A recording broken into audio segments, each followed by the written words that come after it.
Segundo libro de Samuel, capítulo 21, la justicia de Dios para los Gabaonitas. Dice desde el versículo 1, hubo hambre en los días de David por 3 años consecutivos, y David consultó al Señor, y el Señor le dijo, es por causa de Saúl y por aquella casa de sangre, por cuanto mató a los Gabaonitas. Recordemos que en aquella época la vida circulaba en torno a la agricultura, incluso en nuestros días. La falta de agua, ¿qué es lo que genera? Bueno, impide que los cultivos crezcan adecuadamente, lo que lleva a cosechas pues más pequeñas en ocasiones, y en ocasiones la pérdida de las cosechas, definitivamente. Y también los animales, por ejemplo, de granja, que son una fuente de alimento y sustento para muchas comunidades, mueren por falta de agua, por falta de forraje. Entonces, hay una infinidad de consecuencias que genera la falta de lluvia en la tierra. Entonces, pues imagínense dice la Escritura que hubo hambre en los días de David por 3 años consecutivos. Entonces, lo que en un momento dado podemos nosotros deducir es que faltó lluvias.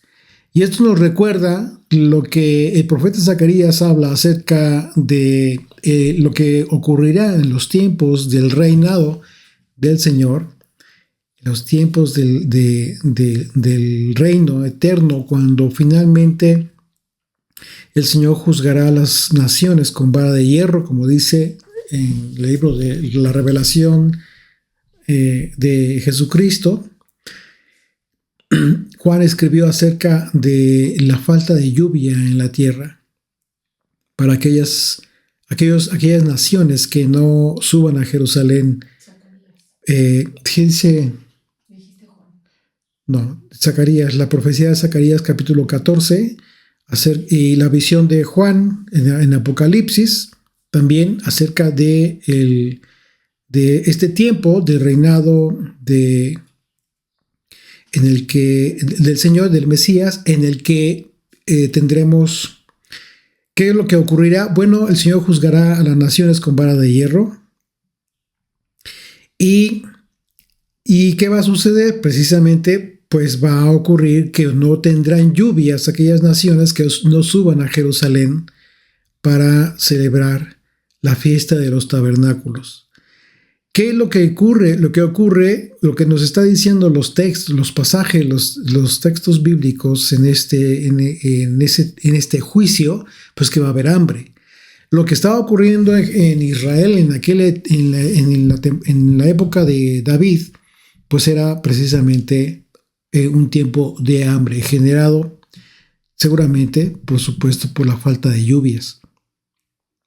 Así de que podemos imaginarnos la condición en que se encontraba el pueblo de Israel, y porque estaba pasando literalmente por hambruna. Y la respuesta de David que David tuvo de parte del Señor, pues fue una confirmación de que el juicio de Dios siempre será cumplido. Y en este caso, la maldad que tuvo Saúl, su pecado de Saúl, lamentablemente estaba trayendo consecuencias para el pueblo de Israel, aún para la gente de su casa, incluso después de mucho tiempo. Así es de que dice el verso 2. Entonces el rey llamó a los Gabaonitas y les habló. Los Gabaonitas no eran de los hijos de Israel, sino del resto de los amorreos, a los cuales los hijos de Israel había hecho juramento. Pero Saúl había procurado matarlos en su celo por los hijos de Israel y de Judá. Entonces los Gabaonitas, ¿quiénes eran? Nos aclara la Escritura que no eran de los hijos de Israel, pues eran de estos cananeos que durante la conquista que tuvo Israel bajo el mando, liderazgo de Josué, Estos gabaonitas recurrieron con Josué por temor a ser exterminados y finalmente, ¿qué es lo que buscaron ellos? Bueno, ellos usaron una artimaña, la mentira, para poder salvar su vida. Expresaron ellos su deseo de hacer un trato de paz con Israel, y cuando se les preguntó de dónde eran, ellos con engaños engañaron finalmente a los israelitas diciendo que provenían de un país distante y que simplemente querían ser sus siervos. Vamos a leer el del capítulo 9 del libro de Josué, a partir del verso 7 al versículo 21, en donde se describe esto que ocurrió en aquella ocasión, y vamos a ver cómo fue que Israel quedó ligado por juramento a no hacer nada en contra de estos gabaonitas, y vamos a ver la gravedad del pecado de Saúl. Vamos a leer desde el versículo 7. Y los de Israel respondieron a los heveos: quizás habitáis en medio de nosotros. ¿Cómo pues podremos hacer alianza con vosotros? Ellos respondieron a Josué: nosotros somos tus siervos. Y Josué les dijo: ¿quiénes sois vosotros y de dónde venís? Y ellos respondieron: tus siervos han venido de tierra muy lejana por causa del nombre del Señor tu Dios, porque hemos oído su fama y todo lo que hizo en Egipto, y todo lo que hizo a los 2 reyes de los amorreos que estaban al otro lado del Jordán, a Sehón, rey de Hesbón, y a Og, rey de Basán, que estaban en Astarot. Por lo cual nuestros ancianos y todos nuestros moradores de nuestra tierra nos dijeron: tomad en vuestras manos provisión para el camino, e id al encuentro de ellos y decidles: nosotros somos vuestros siervos, haced ahora alianza con nosotros. Nuestro pan lo tomamos caliente de nuestras casas para el camino el día que salimos para venir a vosotros, y helo aquí, ahora ya seco y mohoso. Estos cueros de vino también los llenamos nuevos, helos aquí, ya rotos también estos nuestros vestidos y nuestros zapatos están ya viejos a causa de lo muy largo del camino. Y los hombres de Israel tomaron de las provisiones de ellos, y no consultaron al Señor.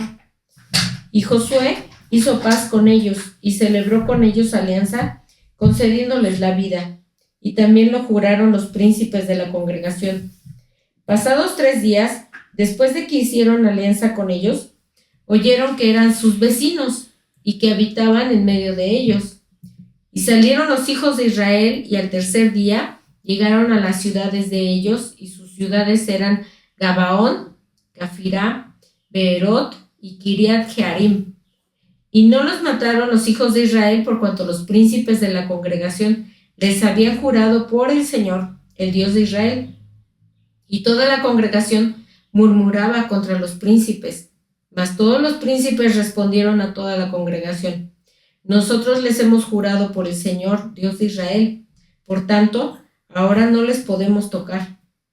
Esto haremos con ellos: les dejaremos vivir para que no venga ira sobre nosotros por causa del juramento que les hemos hecho. Dijeron pues de ellos los príncipes: dejadlos ir, y fueron constituidos leñadores y aguadores para toda la congregación, concediéndoles la vida, según les había prometido los príncipes. Así es. Entonces, vemos cómo es que se condujeron de tal manera los gabaonitas que buscaron salvar sus vidas, pero tuvieron la argucia para poder comprometer a Israel a través de este juramento, un juramento que quebrantó Saúl, y este es el motivo por el cual Israel estaba pasando por hambre. Estos gabaonitas en realidad vivían a pocos kilómetros al noreste de Jerusalén, y el problema fue que sin consultar al Señor los israelitas hicieron una alianza de paz con estos gabaonitas que que les preservó la vida, este juramento. Y esto es muy importante porque lo que estamos viendo es que Dios estaba haciendo valer, estaba honrando este juramento por causa de su nombre. Los gabaonitas habían sobrevivido a la conquista de Canaán y por razón de esta alianza, por supuesto. Así de que podemos imaginarnos la frustración que por un lado sintieron Josué, los príncipes, todo el pueblo, pero tuvieron que contenerse, tuvieron que entender que no podían hacer absolutamente nada contra ellos. Por esa razón, no los mataron, pero bueno, fueron siervos ellos. Así es de que, y bueno, vemos que tiempo después se describe que en el primer libro de los Reyes, capítulo 3, que el santuario se encontraba precisamente en la ciudad de estos hombres, en Gabaón, la ciudad que fue de estos hombres, Gabaón, y fue reconocido como el lugar donde se encontraba el tabernáculo de reunión. Dice el verso 3, continuamos, dice: dijo pues David a los gabaonitas: ¿qué haré por vosotros? ¿O qué satisfacción os daré para que bendigáis la heredad del Señor? Y los gabaonitas le respondieron: no tenemos nosotros querella sobre plata ni sobre oro con Saúl y con su casa, ni queremos que muera hombre de Israel. Y él les dijo: lo que vosotros dijereis haré. Ellos respondieron al rey: de aquel hombre que nos destruyó y que maquinó contra nosotros para exterminarnos sin dejar nada de nosotros, en todo el territorio de Israel, dénsenos 7 varones de sus hijos, para que los ahorquemos delante del Señor en Gabaa de Saúl, el escogido del Señor. Y el rey dijo: yo los daré. Podríamos considerar que esto no era justo para los hijos de Saúl, que ellos pagaran con sus vidas el crimen de Saúl. Sin embargo, debemos tener mucho cuidado al hacer un análisis así, porque ni siquiera debemos considerar que Dios podría ser injusto en su decisión, en su justicia. Y es que tenemos que tener mucho cuidado de cómo es que se da esta situación. ¿Por qué? Porque primeramente, lo que provoca Dios es hambre en Israel. Y la razón que le da a David, el Señor, fue por el pecado de Saúl. Y enseguida, cuando David les pregunta a las gabaonitas cómo podemos reparar el daño, la respuesta de los gabaonitas es la muerte de 7 descendientes de los hijos de Saúl. Imagínense, entonces, lo único que tenemos que hacer es conectar los acontecimientos, y entonces lo que estamos viendo literalmente en este pasaje, en esos pasajes de este capítulo, es que Dios estaba ejerciendo su justicia a través de la decisión de estos gabaonitas al decir: dénsenos 7 de los hijos de los descendientes de Saúl para que mueran delante del Señor. Eso fue lo que dijeron los gabaonitas. Entonces estamos viendo que es Dios quien está moviendo las circunstancias para imponer justicia. Entonces, si bien no debemos, por un lado, ni siquiera considerar que en esto Dios podría ser injusto, lo que sí debemos tener seguro, una infinita seguridad, es que en su infinita sabiduría de Dios, Él permitió que estos 7 que murieran, de alguna manera, de la casa de Saúl, quizás merecían morir. Es lo único que nosotros en nuestra mente tan finita podríamos llegar a considerar. ¿Por qué? Porque estamos hablando de que, y vamos a ver al final de este capítulo cómo es que después de que mueren estos, Israel comienza a vivir la salvación, es decir, el hambre concluye, deja de haber hambre en Israel. Eso es muy lógico, entonces es muy lógico que la consecuencia es de que Dios efectivamente es quien juzgó a los gabaonitas, implementó justicia a través de este acto que de entrada podríamos nosotros considerar que fue injusto, pero realmente no debemos pensar así, porque estaríamos diciendo que quien fue injusto fue Dios. Y cuidado con decir algo así, ni siquiera pensarlo. Dice el verso 7, continuamos. Y perdonó el rey a Mefiboset, hablando de David, hijo de Jonatán, hijo de Saúl, por el juramento del Señor que hubo entre ellos, entre David y Jonatán, hijo de Saúl. Pero tomó el rey a 2 hijos de Rispa, hija de Ajá, los cuales ella había tenido de Saúl, Armoni y Mefiboset, y a 5 de los hijos de Mical, hija de Saúl, la cual ella había tenido de Adriel,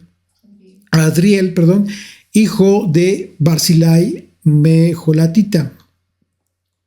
Bueno, quizá esa fue la forma más aproximada en que la ley, nosotros en nuestra concepción podríamos considerar que la ley fue cumplida.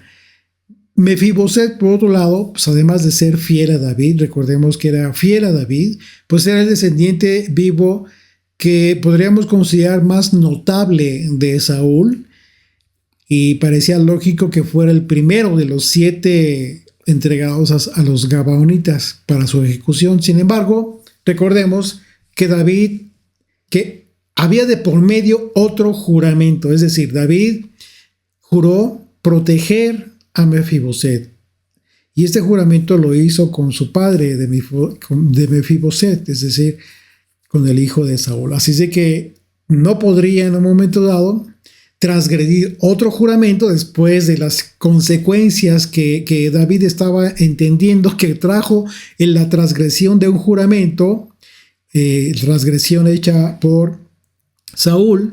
De ninguna manera podría en un momento dado decir, bueno, vamos a entregar a Mefiboset, porque estaría transgrediendo otro juramento y sería quizás peor esta circunstancia. Así es de que David escogió 7 descendientes de Saúl para cumplir con esta justicia.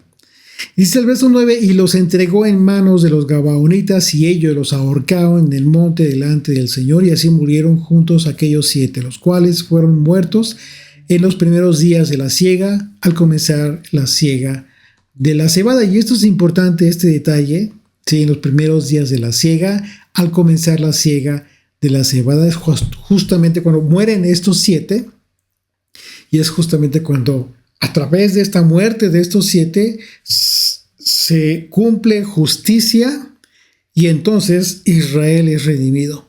Ahorita lo vamos a ver. Aquí este tipo de muerte también, por otro lado, que sufren estos 7 es muy importante.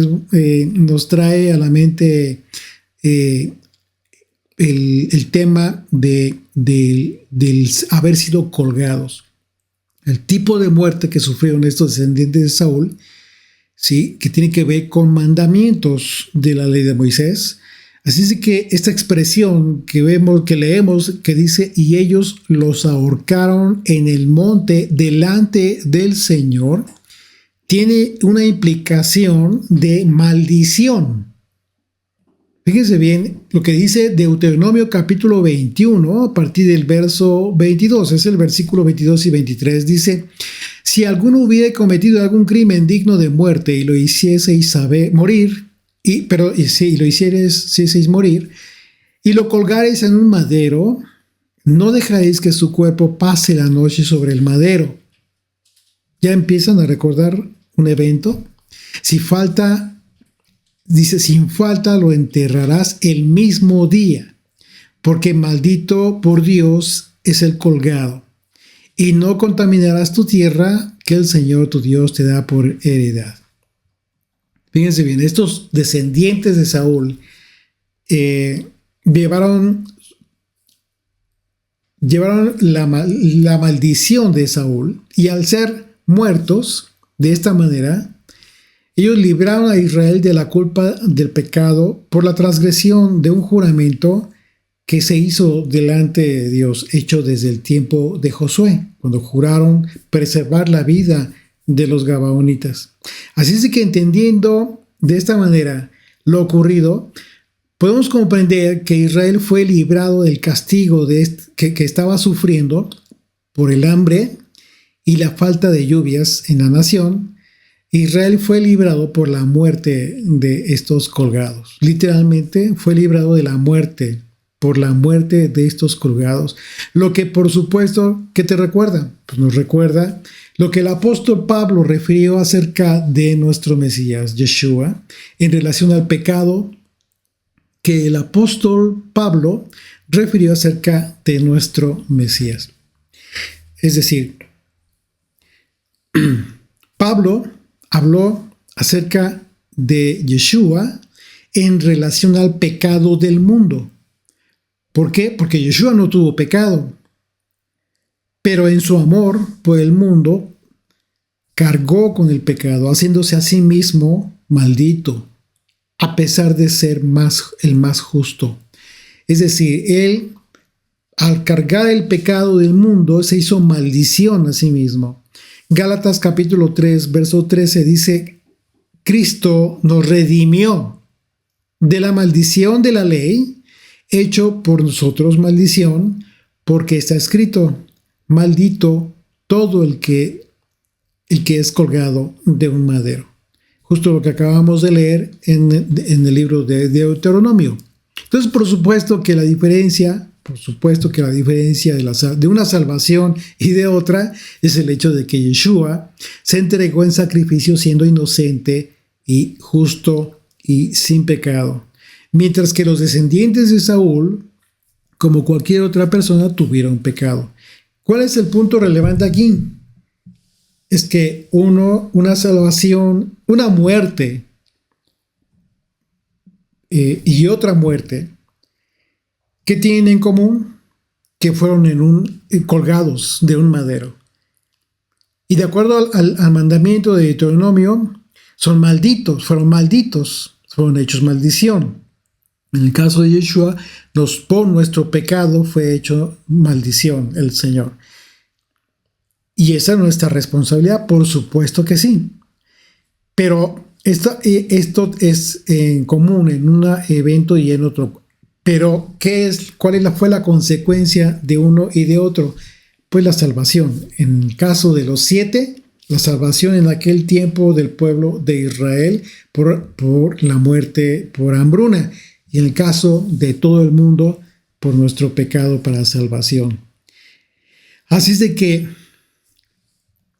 pues bien, qué importante, qué interesante esta analogía. Verso 10 dice: entonces Rispa, hija de Ajá, tomó una tela de cilicio y la tendió para sí sobre el peñasco, desde el principio de la siega hasta que llovió sobre ellos agua del cielo. Ven qué interesante. Finalmente comenzó a llover. Y no dejó que ninguna ave del cielo se posase sobre ellos de día, ni fieras del campo de noche. Y fue dicho a David lo que hacía Rispa, hija de Ajá, concubina de Saúl. Entonces David fue y tomó los huesos de Saúl y los huesos de Jonatán, su hijo, de los hombres de Jabes de Galaad, que los habían hurtado de la plaza de Bet-San, donde los habían colgado los filisteos, donde los filisteos mataron a Saúl en Gilboa. E hizo llevar de allí los huesos de Saúl y los huesos de Jonatán, su hijo, y recogieron también los huesos de los ahorcados. Y sepultaron los huesos de Saúl y los de su hijo Jonatán en tierra de Benjamín, en Sela, en el sepulcro de Cis, su padre. E hicieron todo lo que el rey había mandado, y Dios fue propicio, fíjense bien aquí, y Dios fue propicio a la tierra después de esto. ¿Qué significa? Bueno, que Dios finalmente perdonó la tierra de Israel, fue propicio, generó que estas lluvias que ya habían comenzado, pues bueno, hicieran germinar y producir fruto para que Israel ya no sufriera más hambre. Así es de que después de la muerte de estos 7 descendientes de Saúl y la sepultura de ellos y de Jonatán y de Saúl, pues Dios atendió finalmente las súplicas del pueblo en cuanto a la tierra y cesó toda hambre en la tierra. Dice el verso 15, entonces volvieron los filisteos, dice, a hacer guerra a Israel, y descendió David y sus siervos con él y peleaban con los filisteos, y David se cansó. Ya estamos hablando de que ya David estaba ya viejo, ya no estaba en aptitud de pelear. Dice, Isbi Lenob, uno de los descendientes de los gigantes, cuya lanza pesaba 300 siclos de bronce y quien estaba ceñido con una espada nueva, trató de matar a David. Mas Abisai, que es el comandante de la guardia real de David, dice, hijo de Sarbia, llegó en su ayuda e hirió al filisteo y lo mató. Entonces los hombres de David le dijeron, le juraron diciendo, nunca más de aquí en adelante saldrás con nosotros a la batalla, no sea que apagues la lámpara de Israel. Otra segunda guerra hubo después de Gob contra los filisteos. Entonces Sibecai, Husatita, mató a Saf, quien era uno de los descendientes de los gigantes. Hubo otra vez guerra en Gob contra los filisteos, y en la cual Elanán, hijo de Jeare Elohim de Belén, mató a Goliat geteo. El asta de cuya lanza era como el rodillo de un telar. Después hubo otra guerra en Gat, donde había un hombre de gran estatura, el cual tenía 12 dedos en las manos y otros 12 en los pies, 24 por todos, y también era descendiente de los gigantes. Este desafió a Israel y mató a Jonatán, hijo de Simea, hermano. Y lo mató Jonatán, hijo de Simea, hermano de David. Estos 4 eran descendientes de los hijos de Gad, los cuales cayeron por mano de David y por mano de sus siervos. Bueno, en este pasaje se mencionan 4 batallas contra los filisteos, y debido a la edad de David, bueno, ya era grande, ya estaba viejo, pues finalmente él se cansó en la batalla, en medio de la batalla, y después que de esta batalla leemos que le dicen a sus soldados, le piden a David que ya no vaya a la batalla, precisamente porque está poniendo en riesgo su vida. Y bueno, vemos que dice la escritura, se describe la muerte de estos descendientes de los gigantes, que en el hebreo es la palabra Rafa, en el plural Refaim. Dice Deuteronomio capítulo 2, verso 9, y el Señor me dijo, no molestes a Moab. Fíjense bien cómo fue la advertencia del Señor para con estos gigantes. Dice, no molestes a Moab, ni te empeñes con ellos en guerra, porque no te daré posesión de su tierra, porque yo he dado a Ar por heredad a los hijos de Lot. Los emitas habitaron en ella antes, pueblo grande y numeroso y alto como los hijos de Anac. Por gigantes eran ellos tenidos también como los hijos de Anac, y los moabitas los llaman emitas. Entonces, David fue finalmente exhortado, convencido por sus soldados para que no No, como dicen, no apagues la lámpara de Israel. En la tercera batalla que se menciona un Goliat, otro Goliat, el Goliat geteo, que no es en una referencia al incidente de Goliat y David, por supuesto, sino que se trata de otro gigante. Y bueno, yo lo menciono a propósito porque recordemos que cuando leemos en capítulo 6 del libro de Génesis, se habla de estos gigantes que fueron producto de entes espirituales, de ángeles, ¿sí? Con mujeres humanas. Así de que esta mezcla resultó en una degeneración, una especie degenerada que provocó perversidad en la tierra en aquel entonces. Y esa fue la causa, el motivo por el cual el Señor juzgó la tierra con el diluvio. Entonces, es importante aclarar esto porque efectivamente lo que nosotros podríamos, o quizás alguien podría considerar, es que en realidad Dios no mató a toda carne sobre la tierra, como dice literalmente la Escritura. No, sí murió toda carne sobre la tierra, solo que estos gigantes que fueron creados, fueron producto de aquella unión, fue producto de una unión entre carne y espíritus que, entes ángeles que se rebelaron contra Dios. Y entonces esa es la razón por la cual vemos que nuevamente hay gigantes posteriormente al diluvio. Pero recordemos una vez más, estos son productos, eso es un producto de un aspecto espiritual. Por esa razón, volvemos a ver gigantes después de aquellos eventos. Hay otro capítulo que leemos estos eventos, esto que leemos en este capítulo del libro de Samuel, en el libro de Crónicas, que es paralelo. Ahí en el capítulo 4, me parece, dice: después de esto aconteció que se levantó guerra en Geser contra los filisteos, y Sibecai Husatita mató a Sipai de los descendientes de los gigantes, y fueron humillados. Volvió a levantarse guerra contra los filisteos, y Elhanán, hijo de Jair, mató a Lachmi, hermano de Goliat geteo. Fíjense bien lo que dice: hermano de Goliat geteo. El asta de cuya lanza era como un rodillote de telar.